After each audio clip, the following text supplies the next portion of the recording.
twice, and I improved this last time I took it, but I'm still not. I'm not at a score range that I really feel would be in a position to make me competitive to several of the schools that I'd like to apply to. So what I'm looking for really is a different direction on where to take my study, and I'm certainly looking to take a different direction than the program that I took, which is a nationally based program that you may have mentioned a time or two on your broadcast. And I'm looking to take a different direction, really get some more resources under my belt. In researching your program, I really like the option of working in workshops and working with others to try to improve. And I think that sort of direction was lacking in the last program. So it's really something I'm looking forward to. But really, I'm looking at where and how can I improve versus my last score, and what's really what are those resources that I can tap into to get into the 160s, which is really my goal. Fantastic. Well, I'm glad to have you on board. I'm happy to help. And yes, one of the best things about the LSAT Unplugged course is the workshops. We have live sessions 5 nights a week, including study groups, including workshops, going through problems and reviewing them in depth using the Socratic review method. And so you can get feedback and get a little bit behind the scenes thinking from a variety of people who are going through the process right alongside you, and you can discuss those problems together. So I definitely encourage you taking advantage. It's a supportive, collaborative environment and community. So you don't have to feel like you're going through it alone. And you're also just not being lectured to the entire time either. There's a lot of interaction, a lot of back and forth. It's a lot of fun. That's really what I'm looking forward to, because the other program that I took last year, it was really it was web-based. There wasn't that collaborative option that you just mentioned. And I think having the opportunity to ask and answer questions in a real-time format will certainly improve my performance on the test.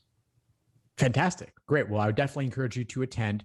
Currently 5 nights a week. We'll probably add on more in the future. The classes are typically starting at 8 p.m. and 9 p.m. Eastern time. But again, we'll add on more in the future. So just attend whatever you can make. If you ever can't make one, that's fine. All the classes are recorded. They're uploaded to the course platform, so you can watch them later too. That's fantastic. Are there any particular areas that you're struggling with or challenges that you're facing that I could support you on right now?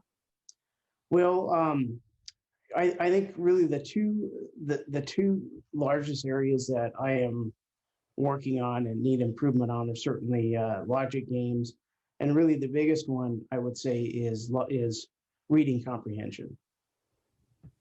So I think my biggest need for reading comprehension really is the combination of improved accuracy and speed. So when I was practicing and taking a test, practice tests, and on this most recent LSAT test, it was not uncommon for me to be on the third logic or third reading comprehension passage and find myself really behind on the clock and really seeing that time pressure impact my performance. And I'd really like to see what I can do to learn different techniques to improve on that area. Yeah, absolutely. Well, I mean, I'll say a couple of quick things now and then encourage you to go to the Reading Comp deep dive classes for more, where we'll spend an entire hour on one passage in depth. But there's some quick thoughts for now. I mean, if you're having struggles with time constraint, I guess the question is, where are you allocating time? Where could you shave off some time? So I'm curious to know, what do you do in terms of any note taking on the passage, or what's your general process like when you first encounter a passage? Sure. So my first or my process when I encounter a passage is I'm reading through, taking it paragraph by paragraph, and I'm jotting down some brief notes, and then of course I'm going to the questions and trying to address the questions as quickly and accurately as possible. but I suspect I'm burning up some time on probably taking too many notes, probably getting too buried into the details. So really, I need to find a technique that allows me to uh, be able to, handle the information in the passage without getting mired down into the details, but still be able to have a really good functional understanding of the passage, if that makes sense. Yeah, absolutely. So the question is, are the notes that you're taking serving you in terms of actually getting through the questions themselves? Are they helping you focus on the right things? And how long actually are you spending during the note-taking process? So yeah, normally when I'm timing myself on the reading comprehension passage, usually by the time I'm done reading the passage and taking notes, it's usually at least 4 minutes into the passage, which if we allocate 8.5 minutes per passage on average, that doesn't leave me with a whole lot of time for those other questions or for the No, questions at all. no, definitely not. I mean, you have an average of 8:45, 8 minutes, 45 seconds on average for each of the four passages or passage sets, plus their associated questions. So you certainly can't spend 8 minutes simply reading the passage and taking notes if you want to cover all four. Really, you might want to spend max 3 minutes on the initial read of the passage and any note taking, maybe four on a really tough passage, but then you've also got to make that up on one of the easier passages if you want to cover all four. Right, right. And I suspect with different techniques and practicing those techniques, that'll improve. It's certainly very challenging. Yeah, it's definitely a challenge. It takes time to figure this out. What's your target test date? So I'd like to test in June. Okay, good. So you got 3 months. Yeah. And I've downloaded your 3 month study plan, and I've knocked out a great deal of logic games this weekend. I guess the silver lining of taking the test twice already is that I have some familiarity with a lot of the, different sections of the test. I'm just thinking on this third go around, which hopefully is my final go around, do I take a fresh approach towards everything, or do I try to boost up areas that I'm weak and try not to take a scorched earth approach towards my study and my practice, if you will? Yeah, exactly. So, I mean, you have all the benefit of what you've done prior. That's all there. All the proficiency, all the knowledge, all the familiarity, that's all going to serve you going forward. At this point, it's not really about just getting more information about the sections or question types in the abstract. It's about really applying them under timed conditions and seeing what ends up actually working for you in terms of pacing.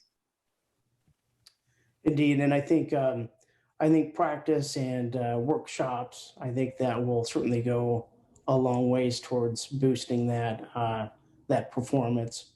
And I know in doing some research on the test, it said people should take at least 20 practice exams before they test again or before they take a test. I know that can be higher or lower for some people. So I the good news is I have access to all of the tests that I've downloaded PDFs, and I have plenty of resources. So I think it's just a practice application of existing techniques, learn new techniques, and really just keep working at it. Yeah. It's about finding techniques that will actually work for you under timed conditions at this point. Regarding the number of practice tests to do, I mean, 20 is fantastic if you have the time. Even 10 would be great to help you work on the pacing and endurance. I mean, my course will help you a lot with the strategies under timed conditions as well as the review process after the fact. And I'll give you some different ideas regarding how you might drill reading comprehension, for example, since we were speaking about that.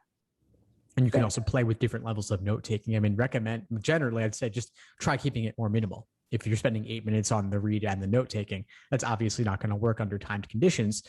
What could you do with no notes? What could you do with only a couple of words? Try them out. Experimentation, I think, is really going to be the key for you. And you have space to play with that over the next few months. Fantastic. But yeah, come to class. We got classes going on all the time. We have reading comp every week if you want to focus on that. And you can also, in the meantime, catch up and watch the recordings of all the previous reading comp classes. There are several, at least a dozen or more at this point. Fantastic. Matt, any other questions for today? No, I think that's it. I appreciate the opportunity to talk to you and really dive into all the resources available online and the workshops, and I'm really excited to really strengthen some areas, gain some knowledge and some approaches, and just keep working. Fantastic. Well, keep at it, and I'll see you soon. Thanks for tuning into the show. Please subscribe if you haven't done so already to be notified of new episodes as I release them. And feel free to reach out if you need anything at all as you move forward with your prep. I'm happy to help however I can. In the meantime, I'll wish you all the best and take care.